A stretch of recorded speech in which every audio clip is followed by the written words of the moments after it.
Welcome, age of vintage society. Twist, turn and tap. When it came to singing and dancing on screen, fewer stars could surpass Debbie Reynolds, who had worked with the greats. This energetic petite star was thrust into stardom and managed to hold her own. How was Debbie Reynolds used for hiding others' homosexuality? Make sure to watch the video until the end and leave your thoughts in the comments. If you are new here, join our wonderful community by subscribing to the Age of Vintage channel. Debbie Reynolds is homosexual, or so people say, and it kind of makes sense when you look at how the woman has been linked to homosexual men over the years. She said that most of the actors she has dated in her life were attracted to men. Everyone except Robert Wagner, she said. So Rock Hudson, Tab Hunter, and even her buddy Liberace were all men in love with other men. Even when she hired a minder when she grew up, her minder was the same. Also the people working with her in her dance school were males attracted to men. The petite, energetic dancer and actress had married 3 times, and all of the marriages failed for different reasons. However, out of all the reasons, one usually reoccurred. Reynolds was not a passionate lover. Her 3 husbands mentioned it. The actress was not sexy and, according to her, wasn't good at spicing up her relationships. According to the legend, it wasn't something she wished to have more of, and while she has grown to be vocal about sexual orientation and relationships, the woman couldn't just understand what all the fuss was about. She didn't even talk to anyone about how to be more seductive. Unlike some of the female stars of her time, like Elizabeth Taylor and Ava Gardner, who had voids inside them that only love could fill, Debbie was bland. She had her first romantic moment with her first husband, Eddie Fisher, with whom she had 2 children, Carrie and Todd. However, he left her for Elizabeth Taylor. Interestingly, she never blamed Taylor for this for long, and even adored her in a way. She described Taylor as funny and bawdy and loud. To Reynolds, Taylor was a woman of great strength and mostly in control. Men didn't use and leave Taylor. She left men when she wanted and married them when she wanted. For Taylor, everything had to be on her terms, and despite this, she was still genuinely caring and loving. Taylor was also irresistible. I don't know any man who was able to resist her, Debbie said, and if people didn't want their man falling for Taylor, they should hide their husbands away. The dancing actress was speaking from experience, as she failed to hide her husband away from Taylor. Debbie, still craving romance, chose to remarry, and this time her marriage lasted 13 years. But they were peaceful years. The new husband also felt his wife was not a passionate person, and rather than talk to her about it and maybe find a solution, he cheated on her, drank like a fish, and decimated her finances while he was at it. But Debbie wasn't about to give up. She had worked with the incredibly tough Gene Kelly and had danced till her feet bled. She wasn't used to giving up. So she tried the 3rd time for love. Well, the 3rd time was not the charm for her, but an utter disaster. Her 3rd husband was ruthless. He stole from her and destroyed her Las Vegas hotel. Debbie didn't know how to pick a man, and while her husbands might have accused her of not being passionate, they weren't also good people. No wonder Debbie was more devoted to taking care of her kids than being passionate about these men. They were far too chaotic for a woman who craved stability. However, a close friend claimed that Debbie isn't passionate about men because, like her friends, she liked women. Allegedly, this man's allegations were from a declassified FBI file, and it led to a president-ordered investigation into how Reynolds and a couple of other stars lived and what their orientation was. At the time, being attracted to the opposite sex wasn't as accepted as it is now. It was a career death sentence for Hollywood stars.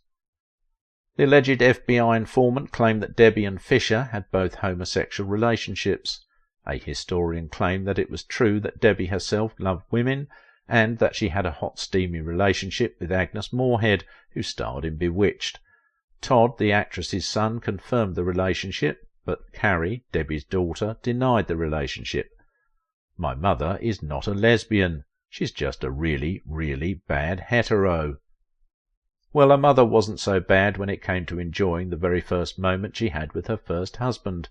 It also didn't stop her from feeling passionate about Bob Fallon, a businessman and producer who she had a 4-year fling with. Still, the woman didn't care much for love-making like her peers did. All she wanted to do was sing, dance, and watch the performances of the students of her dance school and their hip-hop dance, even if she didn't much care for it. As an old-school dance to Debbie was tap dancing. She wasn't much of a fan of hip-hop, with its dangerous movement, such as spinning on heads, which she felt could harm the dancers. But she had seen some mean acrobatic moves from Gene Kelly. While the star might not have been passionate about physicality, she was passionate about her work and keeping Hollywood mementos. The lady was a treasure trove of Hollywood props. The walls of her home contained signed black and white pictures of fellow legends like her, some of which were her personal friends and others she just knew as workmates. Also in her home she had the Maltese falcon from the film of the same name, featuring legends like Humphrey Bogart. The star also had Judy Garland's red slippers from her role as Dorothy in The Wizard of Oz. Those slippers were her most prized possession, and she placed them on a marble mantel to signify how important this prop was to her. She had one pair of slippers Judy herself wore, and not her stand-ins. According to Debbie, the one that MGM auctioned and Smithsonian bought was the one a stand-in used. Having those slippers are something she is proud of, especially as they are 5 pairs. However, most of the stuff she owned she has sold to solve some of her financial problems. She was unlucky to marry men who squandered her finances. However, her most sentimental memento has to be the scarf from Liberace. Liberace and Debbie, if you didn't know the two, you would have thought they had a very close relationship. He was just another homosexual friend of Debbie's, and she had a lot of them. To the star actress, no one who is born like that asks to be like that. She doesn't believe that orientation is a matter of choice, but something people are born with. Debbie isn't a blabbermouth, and she is a loyal player of the studio system. She understood the studio's power and wasn't a rebel who tested the studio's patience. As a workaholic, she threw herself into becoming a useful tool for the studio. Breathing correctly, phrasing, and learning to dance until blisters formed on her feet put her in good graces with MGM. It so made her the perfect actress to help the studio keep the public in the dark about the secrets of some of its actors. She has fake dated several stars for the sake of the studio. The studio couldn't be seen to have homosexual actors because the target audience for these hunky male stars, the women, wouldn't want leading men who weren't interested in women, and the studios were about the money, plus there were morality codes to think of. The studio would create a weekly roster of who would go out with who. Doris Day would go with Rock Hudson and Debbie with Tab Hunter. The studio would even plan it to the point of getting cars for the couple and have the guys at the media houses on standby to take pictures to feed the audience. The studio controlled the narrative masterfully, and they took it to the point of getting their stars to marry. Rock Hudson fake married someone and didn't live with her. He paid the woman wages for the ruse. According to Debbie, Little Richard did the same too, and even had 7 children while he was only attracted to men. This was very common at the time. Actors that left the studio were usually unable to sustain the publicity and ended up getting exposed. Liberace wasn't one of MGM's stars. The two met through Seymour Heller, who was their manager. The two performed in Vegas, and when Debbie finished performing, she would go to Liberace and talk until she was hungry. Liberace would cook for the two of them. The actress remembered his delicious scrambled eggs and sausages. Debbie, Liberace, and their friends had a lot of fun eating out and goofing around, but she didn't know her friend harboured a dark secret. Liberace had choir boys that brought him on stage, and these boys also drew the attention of the women and added to Liberace's kingly charm. These women were the reasons Liberace had to hide his secret identity. It was these women that made Liberace as they purchased his songs and attended all his shows. The artiste also made them feel special by throwing his jewellery or his fur clothes at them. He sold them a fantasy of him being with them romantically. The women felt they had his undying attention. However, to have Liberace's attention is not the blessing people thought it was. Just ask Scott Thorson. Thorson was one of Liberace's choir boys, and he had the habit of letting the boy walk his dogs when Reynolds was around, because she found the lad boring. The actress and singer knew her buddy slept with his choir boys. She didn't know that for Scott it was more than just a one-night stand. Lee got Scott to do plastic surgery so the lad would look like him. It continued like this throughout the 5-year relationship between Lee and Scott. It ended in a big court case with Scott asking for palimony. Lee chose to settle out of court. Reynolds claimed she had no idea that this was going on, and she was often on the road or trying to take care of her children. This checks out, as Reynolds was married to her job to the extent that it jeopardized her marriage, but it's understandable considering the star actress and singer came from poverty. Debbie Reynolds wasn't always Debbie Reynolds. She was born Mary Frances Reynolds in 1932 to poor parents, far flung from the glitz and glamour of Hollywood. With her tomboy nature, becoming a Hollywood star didn't even occur to her. She was athletic, and poverty wouldn't allow her to have posh clothing, not that the actress cared about stuff like that anyway. Debbie wasn't the sort of girl guys asked out, and definitely she wasn't the kind that people would expect to enter into a beauty contest and win.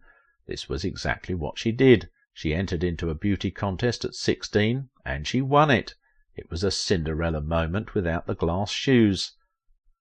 Things began to look up for her as she won the contest. She came to the notice of both Warner Brothers and MGM, who wanted her. However, rather than compete, they decided on a coin toss to determine who would have her. Warner Brothers won the toss, but it wasn't settled yet between the studios. Warner got to work on the actress, and the first thing that had to go was her name. They wanted to change everything, but Debbie refused, and they had to compromise by keeping her last name. She had her debut with Warner Brothers in their musical Daughter of Rosie O'Grady. It was the film that introduced her to the excesses of the studio system. The filmmakers felt her ears were large and were ruining shots, so they had her ears glued to her head. Compared to what she would face later on, this was mild. Warner, feeling the pulse of the market, decided to stop making musicals, and MGM snapped Debbie up.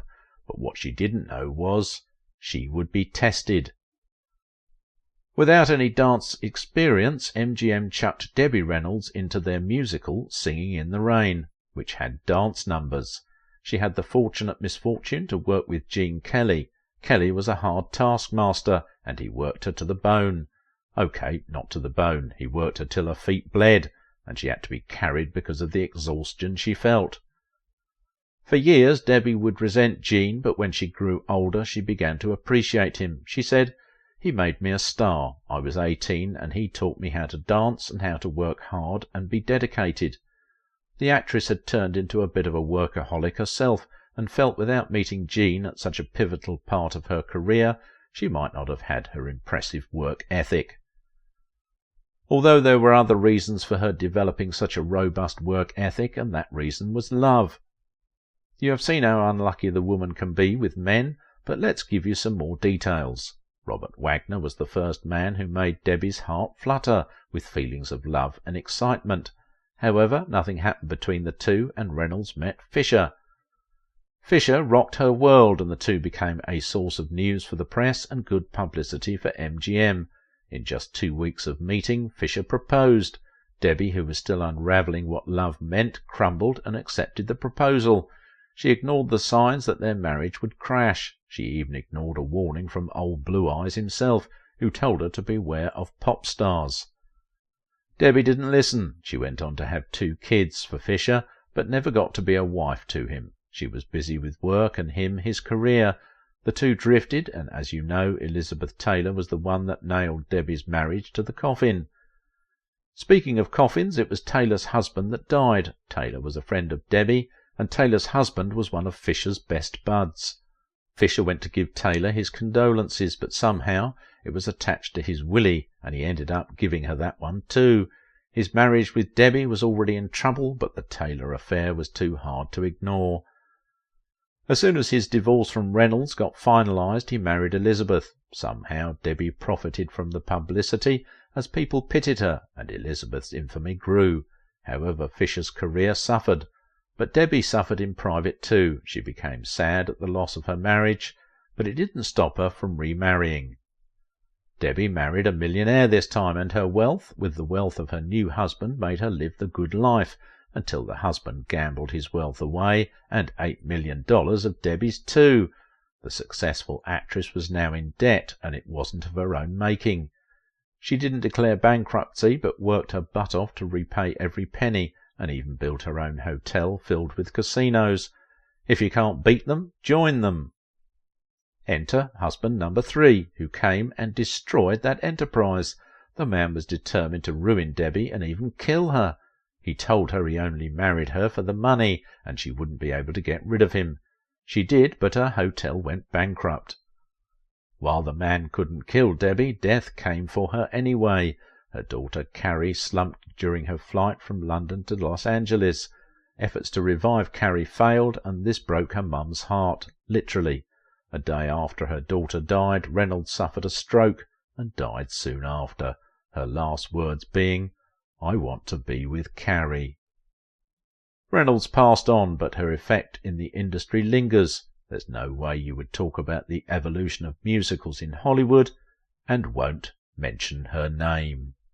Debbie Reynolds was the unluckiest with men, but there have been women who have manipulated them extremely well. How Capucine made the most powerful men to please her. Watch this video.